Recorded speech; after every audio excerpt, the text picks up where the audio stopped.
حي على الفلاح.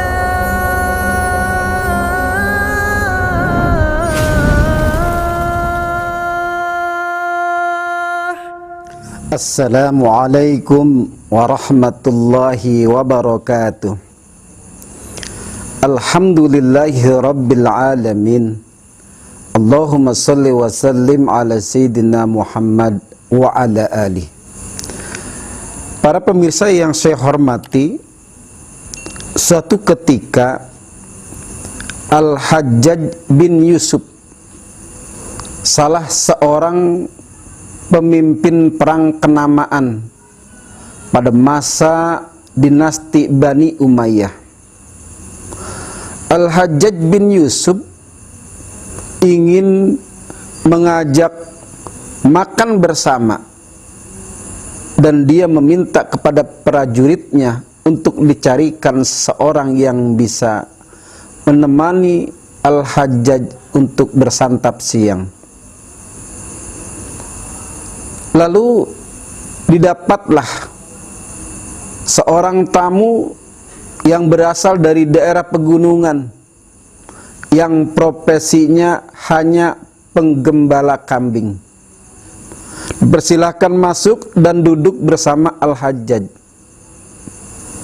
Kata Al-Hajjaj, silakan tuan dimakan, dinikmati hidangan yang sudah kami sediakan. Tidak disangka ternyata tamu yang diundang ini seorang penggembala.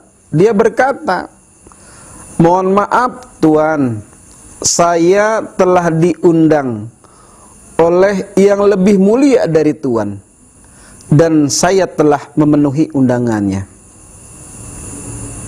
Al-Hajjaj terperangah, kaget, lalu bertanya, "Siapa yang mengundang tuan?" Lalu dia berkata, kata si penggembala, "Saya telah diundang oleh Allah, Tuhan seluruh sekalian alam. Mohon maaf, hari ini saya sedang berpuasa." "Apakah Anda berpuasa di hari yang terik, yang panasnya luar biasa ini?" Lalu kata si penggembala, "Saya sudah terbiasa, bahkan saya biasa berpuasa di hari yang lebih terik dari ini." Lalu kata Al-Hajjaj, "Sudahlah, dimakan dulu, dinikmati, besok Anda baru bisa berpuasa lagi."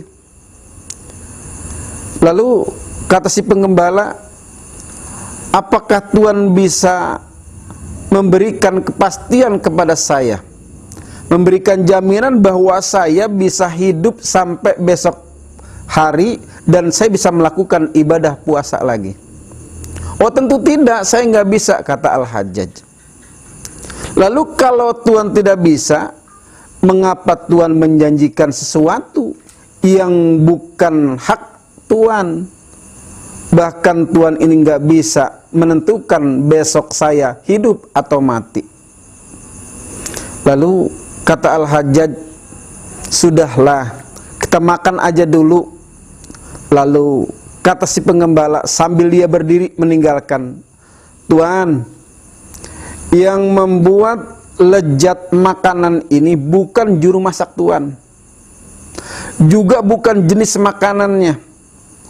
Yang melezatkan ini semua adalah afiat yang diberikan oleh Allah, kesehatan jasmani dan kesehatan rohani.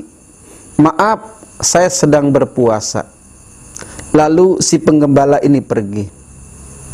Para pemirsa yang saya hormati, begitulah orang yang melaksanakan ibadah puasa yang rutin lillah, karena Allah Subhanahu wa ta'ala.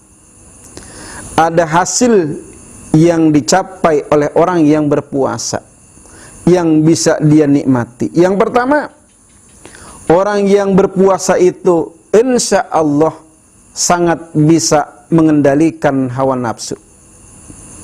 Bayangkan, di depan kita banyak makanan gratis, di hari yang terik tentunya sangat haus, banyak minuman yang menggoda, tapi tidak terpengaruh sama sekali. Yang kedua, puasa itu membuat orang bisa menahan hawa nafsu. Nafsu ingin makan, nafsu ingin marah, segalanya insya Allah bisa dilawan dengan puasa. Yang ketiga, hikmah puasa ini bisa merasakan kehadiran Allah dimanapun saja kita berada. Bayangkan, siapa yang tahu kalau kita masuk ke dalam satu ruangan, kita makan, kita minum, begitu keluar dari ruangan, ada orang yang bertanya, apakah Anda berpuasa? Kita jawab, saya sedang berpuasa. Padahal tadi di dalam ruangan, kita sudah makan dan minum. Tetapi orang yang berpuasa tidak seperti itu. Merasakan kehadiran Allah dimanapun kita berada. Inilah hikmah di antara hikmah puasa yang bisa kita raih kalau kita melaksanakan ibadah puasa ikhlas lillahi ta'ala. Oleh karenanya para pemirsa sekalian, jangan remehkan puasa.